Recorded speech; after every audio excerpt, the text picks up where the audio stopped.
दानिश कुरैशी जी, आपसे शुरुआत करना चाहूंगा। ये ओवैसी साहब को क्या हो जाता है, जो कानून बने उसी का विरोध? देखिए, दिक्कत क्या है कि विरोध करना इस देश में क्या प्रतिबंधित है? दीपक भाई ये बताइए सबसे अरे पहले तो मेरे मैं आपसे भाई, ये पूछता हूं। आईपीसी, सीआरपीसी और इंडियन एविडेंस एक्ट में संशोधन अरे पर क्या, सुनिए 1857 के बाद के कानून है। ओके, अब मैं क्या जवाब उनको दूं। बदला ना जाए, सवाल ये, नए संदर्भ में ना लाया सुनिए जाए? सुनिए सुनिए सुनिए सुनिए, नए संदर्भ में लाया जाए तो कम से कम जो लोग सत्ता में या विपक्ष में बैठे हैं उनको विश्वास में तो लिया जाए। अरे कि बिना स्टैंडिंग विश्वास के कमेटी ना में जा लिया रहे हैं भाई जाए। दोनों बिल। अरे देखिए, स्टैंडिंग कमेटी में देखिए ये बात आप, दानिश भाई गायब हो गए। फिर उसको चैलेंज तो किया ही जाएगा, क्यों नहीं चैलेंज करेंगे? हम चैलेंज नहीं करेंगे उसको। अरे सुझाव दीजिए, विरोध तो ना करिए मेरे भाई। अरे क्यों क्यों विरोध करना? क्या मासूम लोगों के हक के साथ खिलवाड़ होगा। नहीं नहीं, बिल्कुल होगा। अरे बिल्कुल इंडियन होगा, जो पीनल हो रहा है कोड, भारतीय दंड संहिता, इससे मासूम लोगों का क्या लेना देना? जो अपराधी है उसका ही लेना देना होगा।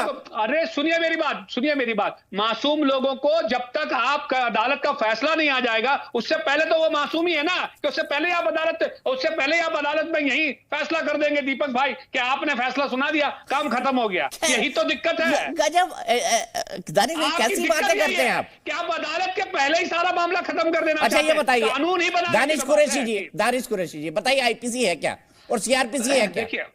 देखिए आईपीसी और सीआरपीसी क्या है, सुनिए मैं आपको एक बात बताऊं। और इससे मासूम लोगों का क्या मतलब, ये भी बताइए जरा मुझे। क्यों मासूम लोगों के बात नहीं है? मैं वही तो समझ में नहीं आ रहा आपको कि क्या आईपीसी और सीआरपीसी का इस्तेमाल करने जिन पर होने वाला है, क्या सारे ही लोग गुनाहगार हैं? क्या उसमें बेगुनाह लोग नहीं होंगे? क्या अगर आपके ऊपर खिलाफ या मेरे खिलाफ मतलब सरकार, संसद जो कानून बनेगा उससे सब मासूम लोगों को सजा मिल जाएगी? क्या भड़काते हैं, क्या बहकाते हैं आप लोग? संसद जो बात है, सुनिए, संसद जो कानून बनाएगा वो मान लेना जरूरी नहीं है। हमने माने कितने सारे कानून, अब से पहले देश जब से आजाद हुआ तब से लेकर कितने सारे कानून में संशोधन हुआ, कितने सारे रिपील हुए, कितने नए बने, सारी चीजें आपके सामने। तो आप ये मत कहिए कि भाई कानून बना है इसलिए मान ही लेना जरूरी है। हमने यहां नहीं देखा, अभी किसानों के मामले में नहीं देखा हमने, क्या देखा? सही है,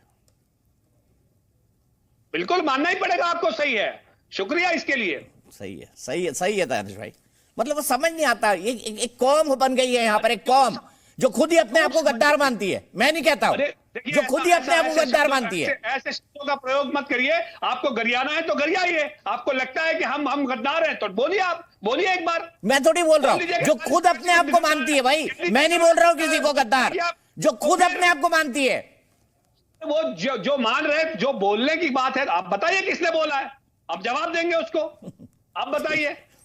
अच्छा, अजय आलोक जी जुड़ गए हैं। अजय आलोक जी, आज बड़ा शानदार आपने जैकेट पहना हुआ है, अच्छी बात है। आदमी को जो है बड़ा हमेशा वैसे ही सुदर्शन दिखना चाहिए। हमारे भगवान भी सुदर्शन कृष्ण जो है वो बड़े अच्छे अच्छे पीताम्बर वस्त्र धारण करते थे। तो मेरा पहला सवाल आपसे, ओवैसी साहब को इसमें भी आईपीसी, सीआरपीसी और इंडियन एविडेंस एक्ट को सुधारा जा रहा है नए संदर्भ के मद्देनजर, इससे भी उनको प्रॉब्लम है? दीपक जी, आपने कभी सीधी जलेबी खाई है?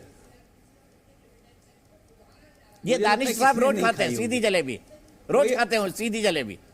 वही बात है, तो दानिश साहब इनके नेता बिल्कुल सीधी जलेबी की तरह। अरे भाई, साफ साफ कहा गया संसद में, ओवैसी साहब भी वहीं थे, कि गुलामी की मानसिकता को खत्म करना है, गुलामी के प्रतीकों को खत्म करना है। और उसी के तहत इन 5 प्रणों में से एक था कि ये सीआरपीसी, आईपीसी, जिसमें इतनी फालतू धाराएं हैं और वो आज के वर्तमान परिदृश्य में भारत से कहीं मेल नहीं खाती हैं।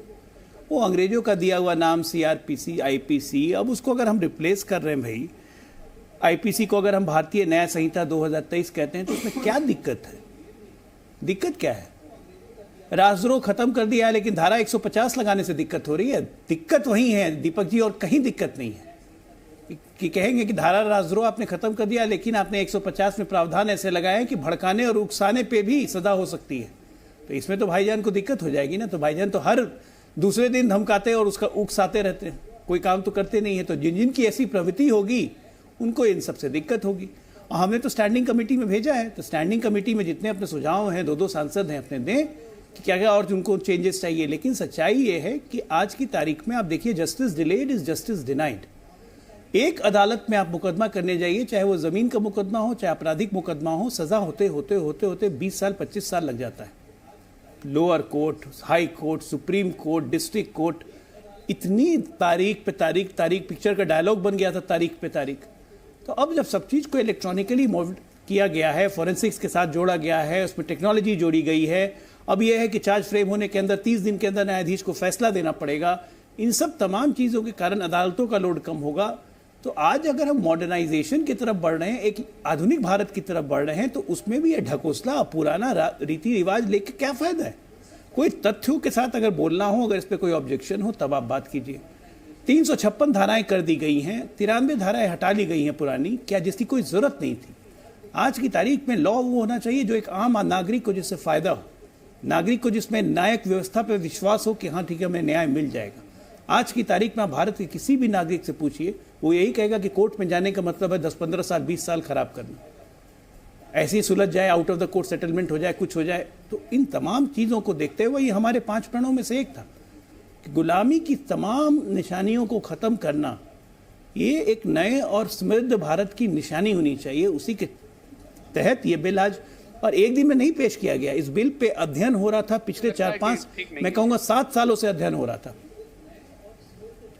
इस बिल पे अध्ययन 6-7 सालों से तमाम संविधान विशेषज्ञ इस पे बैठ के अध्ययन कर रहे थे। एक एक चीज़ को उन्होंने प्रावधानों को देखा, जोड़ा और उसके बाद इसको प्रस्तुत किया है, और उसके बाद भी स्टैंडिंग कमेटी में भेज रहे हैं ताकि स्टैंडिंग कमेटी में और विद्वान लोग, सारे दल के विद्वान लोग बैठें, देखें, उस पर जो भी सुझाव दे सकते हैं दें, ताकि और इसमें अच्छा किया जा सके।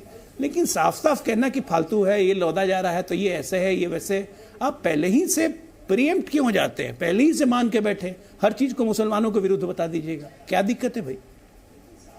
ठीक है मुजफ्फर खान साहब, ये आपको भी लगता है कि ये कानून मुसलमानों के खिलाफ जाएगा? आईपीसी, सीआरपीसी और इंडियन एविडेंस एक्ट अगर चेंज होता है तो, जैसे ओवैसी साहब मानते हैं कि मासूम लोगों को फंसाया जाएगा इसके तो?